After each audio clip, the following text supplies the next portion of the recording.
All right, we'll get started. Houston Texans, really good special teams unit. They're top 10 in the league in the return game, punt return, and in the kick return. Fuller kid had a huge punt return last week, 49-yarder against Kansas City, and Kansas City is an excellent special teams unit. So we have our hands full there. Obviously, the punter is Leckler, a guy. So I think he's in his 18th season. I mean, he's a crafty vet that is now moving the ball around, putting it next to the sideline. So he's kind of changed his game a little bit and is playing at a really high level.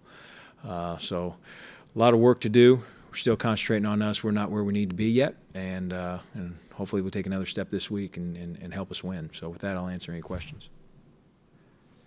You say likely to move the ball around now. Did he used to just He used to be kind of what you put him in the category of a bomber. Now he can still hit some bombs. There's no doubt about that. But he's being more directional, putting it outside the numbers, where he used to be a little bit more down the middle of the field.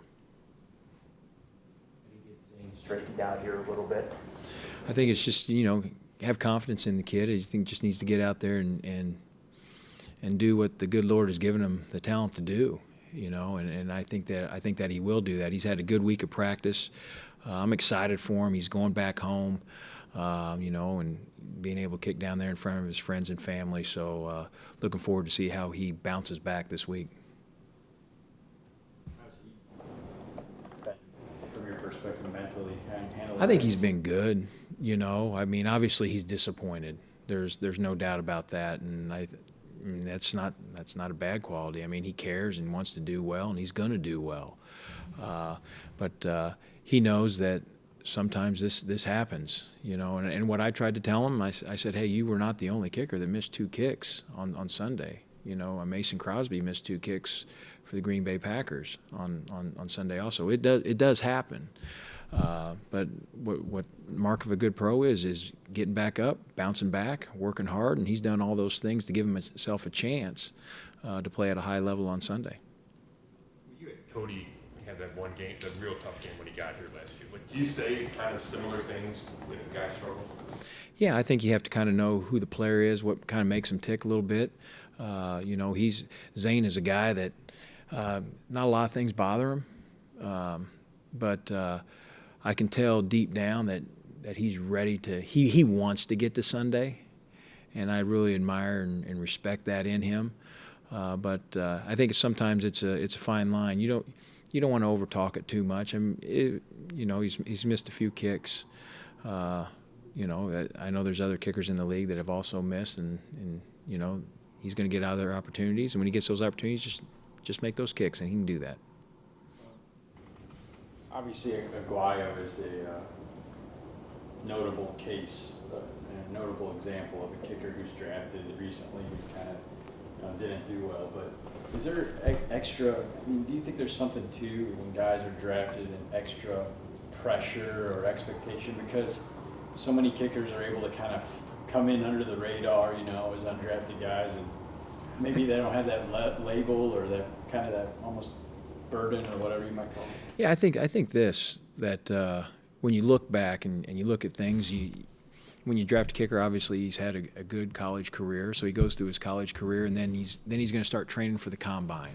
And as he's training for the combine, he's thinking, you know what, I've been dreaming about this my entire life, and this is my opportunity. I go for that, and then I get drafted. And then I'm in a kicking competition, and I'm battling. You go 4 weeks of the preseason, and you're into week 6, so it's like week 10 in some ways mentally for younger kickers like that. Everybody's different, but I do think that those are factors that you do look at. It's there's not an exact science on it. You've seen guys that maybe have had bad years, come back, have good years, or guys that have consistently. You mentioned Aguayo. I mean, his college record spoke for itself, and obviously he hasn't produced like what he did in college. I mean, there's a lot of different things with kickers, and not an exact science.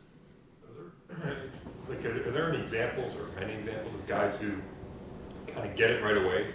I mean, even Phil wasn't a kicker right away, and I don't know if Vinatieri made it right away, but You know, where guys come in as rookies and they kind of just are always good. It feels like it's always. It's up and down. And I think when you go with a young player, I think it really at any position, you know, I mean, there's going to be ups and downs, and how you navigate through those ups and downs and how fast they come out of it, that's what makes the difference, you know.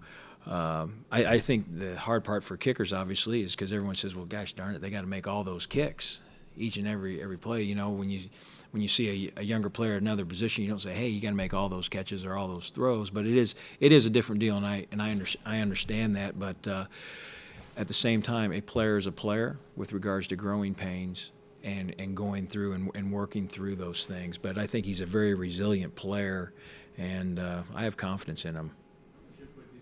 The whole kicking competition was going on during camp, and the decision had to be made who to keep. How much input did you have in that, or was that just strictly the front office upstairs making? No, I mean, I get asked questions, but I don't make personnel decisions. Was it a no-brainer to stick with Zane this week as opposed to bringing in somebody else? Yeah, it's no brainer to me. He had mentioned the win after the game. He mentioned the win on that second miss, and I know you guys go down to the stadium and kick, but is that something that you kind of just have to learn from on a Sunday afternoon? Sunday afternoon at First Energy, I mean, going that direction. Even Catanero, when he kicked one of his field goals, it was just a little closer. You saw his ball flight actually take the same. It began to move just a little bit at the end, but he was a little bit closer going at that same direction towards the dog pound. And Zane's was going, and it moved farther. He was a little farther out. So it's just one of those things you do. You have to just kind of get used to it and play it. But at the same time, you got to hit your ball. You know, if you hit your ball, just like anything, you give yourself a chance.